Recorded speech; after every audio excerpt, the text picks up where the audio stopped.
Back in February 2026, something happened in Japan that wasn't just another election.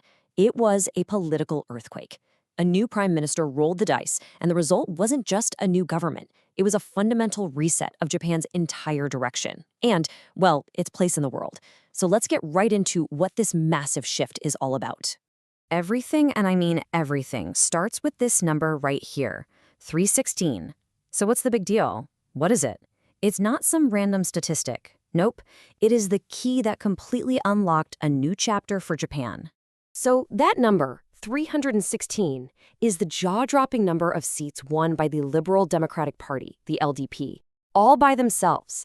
They picked up a staggering 118 seats. This gave Prime Minister Sanae Takaichi what's called a supermajority, a level of raw political power that Japan hasn't seen since the party was first formed, way back in 1955.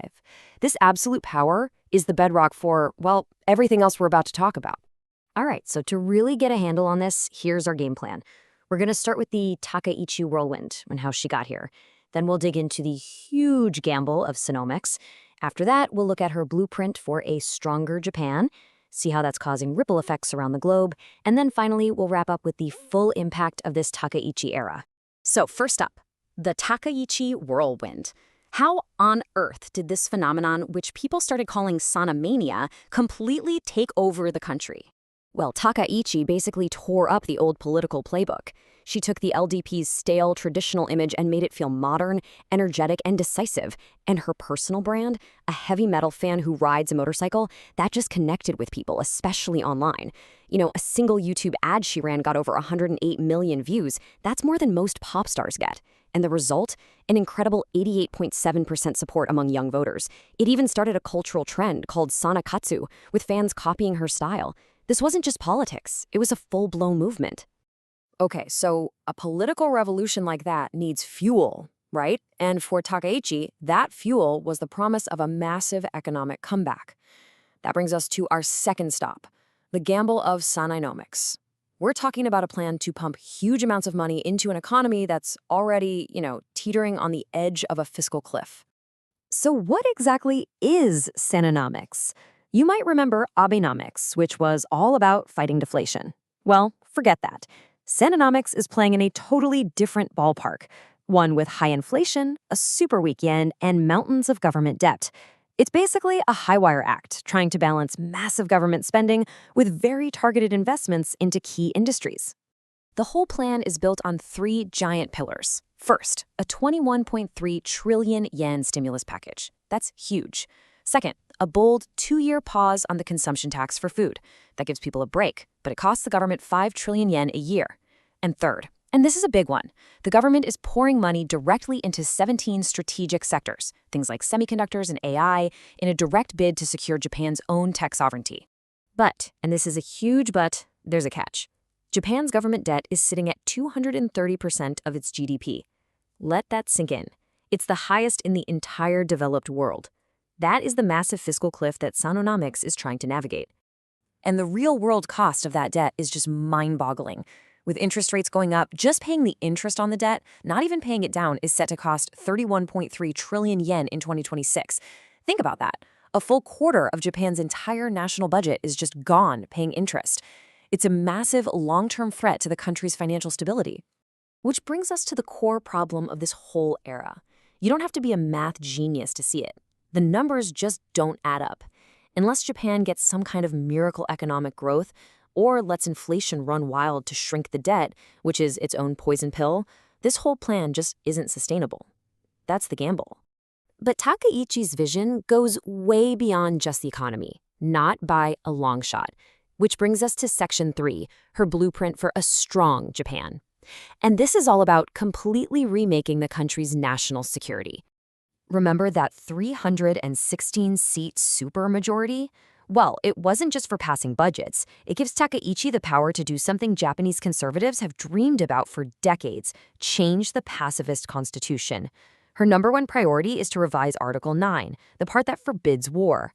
The goal is clear, to officially recognize the self-defense forces as a formal national army and turn Japan into what they call a normal nation. And this isn't just talk. It's being backed by a whole lot of cash. Takaichi has hit the accelerator, pushing to get the defense budget up to 2% of GDP by 2026. This 9 trillion yen is being poured into serious military hardware.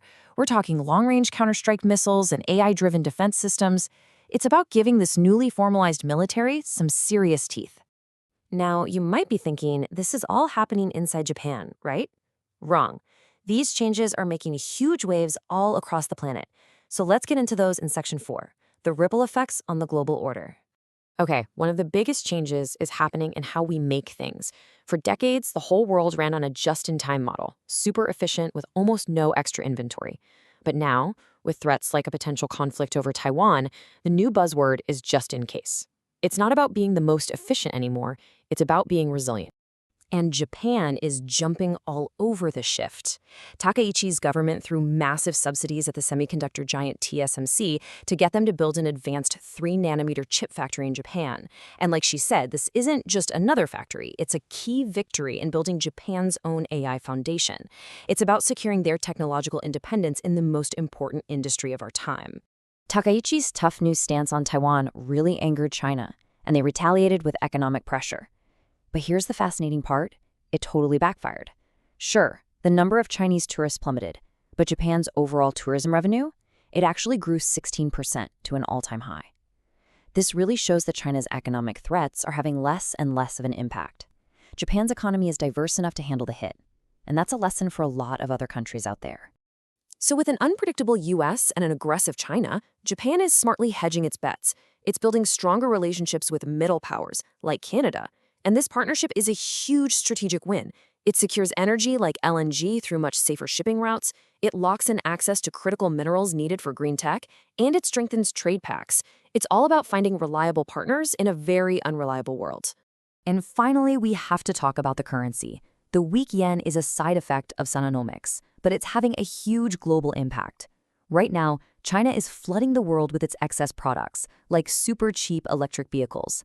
The weak yen makes this even worse because it makes Japanese goods cheaper, forcing Chinese companies to slash their prices even more to compete. What this does is export deflation. It puts downward pressure on prices for these goods all over the world. Okay, let's pull all these threads together and land this plane. Our conclusion? The impact of the Takaichi era. We're really looking at a whole new paradigm, not just for Japan, but for everyone.